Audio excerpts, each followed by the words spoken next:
এই যে কড়াই গরম করে নিচ্ছে অনেক। এই যে পাতা, প্রথমে দিয়ে দিলাম কয়েকটি শুকনো ঝাল, একটু শুকনো খোলা টেলে নেব।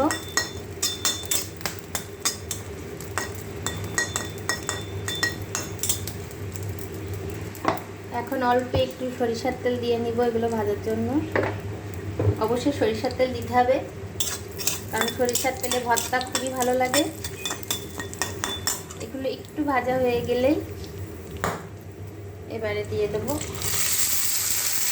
কাঁচামরিচ আর রসুন।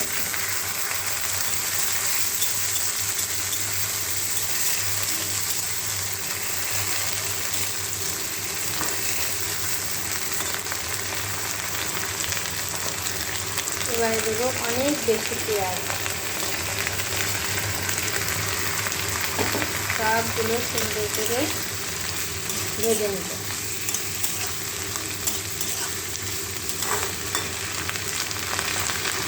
দ্রুত যাতে লাল হয় এই জন্য অল্প একটু লবণ দিব।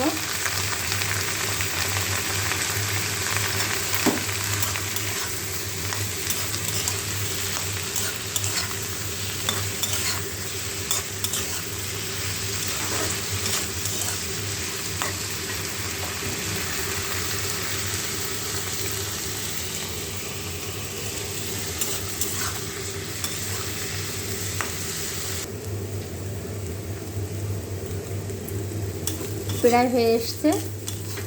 একেবারে মচমচে করা যাবে না, যেন নরম থাকে, হাত দিয়ে মশকালেই ভেঙে যায়। এই তো আমার প্রায় হয়ে এসছে। এবার আমি নামিয়ে নিব। বাটনা নিয়ে এসছি।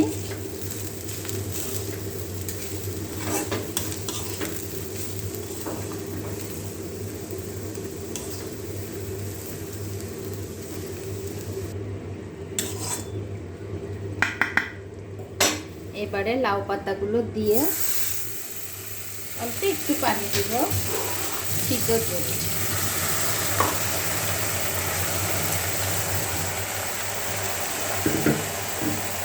সুন্দর করে এখন ঢেকে দিব। বাস, সিদ্ধ হবে, একটু পানি রাখবো না, শুকায় সিদ্ধ করে নেব। এই যে আমার শাক হয়ে গিয়েছে, কোনো পানি নেই, একেবারে শুকনা। এবার নামিয়ে নিব। আগে থেকে মাছ ভেজে রেখেছিলাম একসাথে, এবার বাটনা দিয়ে এগুলো বাটবো।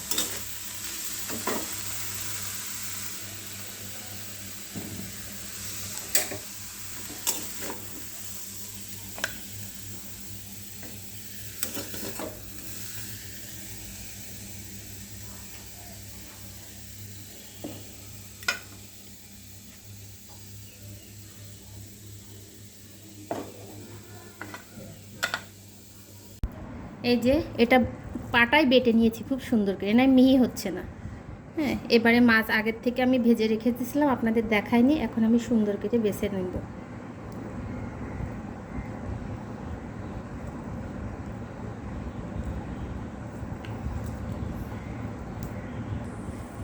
মাছ মশকানো হয়ে গিয়েছে। এখন আপনারা চাইলে অল্প একটু জিরে ভাজা দিতে পারেন, তাতে মাছের গন্ধটা চলে যায়।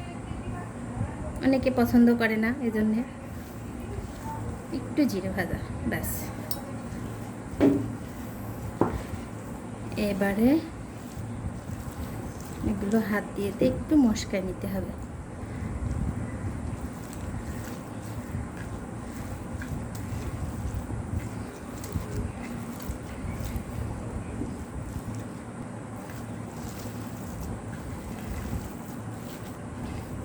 সুন্দর করে মাখিয়ে এবারে একটু সরিষার তেল দিব।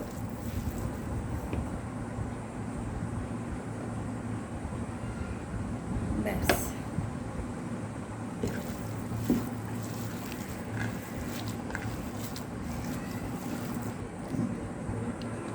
খেয়ে মনে হলো একটু লবণ কম হয়েছে।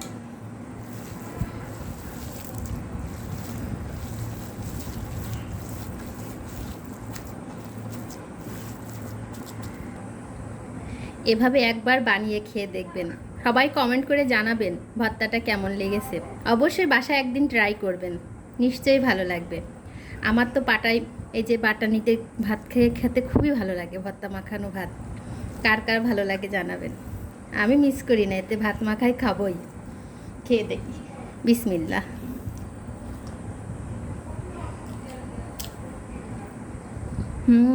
খুব মজা, খুবই মজা। মেহমান আসলে বানিয়ে দেবেন, কেউ ধরতেও পারবে না যেটা কি ভর্তা, এত মজা। আল্লাহ হাফেজ, আসসালামু আলাইকুম।